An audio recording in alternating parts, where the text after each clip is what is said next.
Assalomu alaykum. Men Hikmatullo Jo'rayev. Imroz kamtar az jarayoni ko'rimo navor میگیریم. خب mana اینجا بیاگمski tayyor shudagi است. Sifatusham بسیار balandam mana. و در نوار نه آنقدر ناز دیده می شود. خب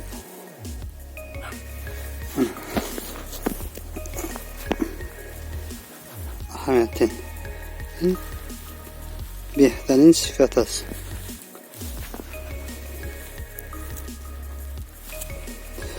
خب من طرز جدا کردنی کلمکه کلیفرنی من ما خوراک داده بودیم در تگش کلمکه هست من حوضی میبریم در عربه چک میکنیم.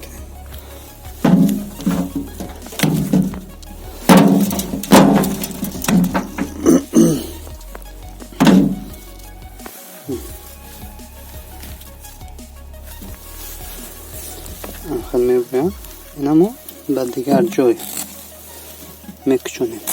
سوال داده بودن که کرمی لایحه کالیفرنیایی خب به زمین در آمده نمیرد یا اینکه از جایی که شما پرورش میکنید از اونجا گریخته نمیرد میگفتگی سوالا بودن. به سوال ها ما از روی تجربه کاری چون جواب میدیم. خب من نگاه کنید این الکی بیاگومس تیار است. بیاگومس تیار است. کلمکی لایحه کالیفرنیایی نیست.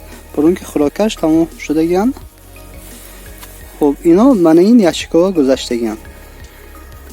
لیکن اصلا که خوراکش کم بودن و یا در روزهای بارانی من این اگر اهمیت داده باشید من اینجا پاروهای گاوا هستن دورانده از ما میریم در اونجا کمی لایحه کالیفرنیایی هست.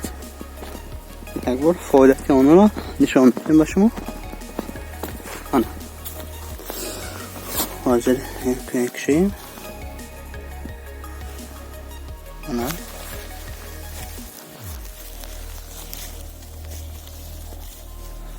آن خب من اینجا هست.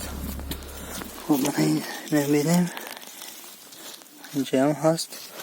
خلاص من آواز دیدم کجایی که پاری گاه هست لیکن کجایی که زمین کفته بینید اینجا نیست. در زمین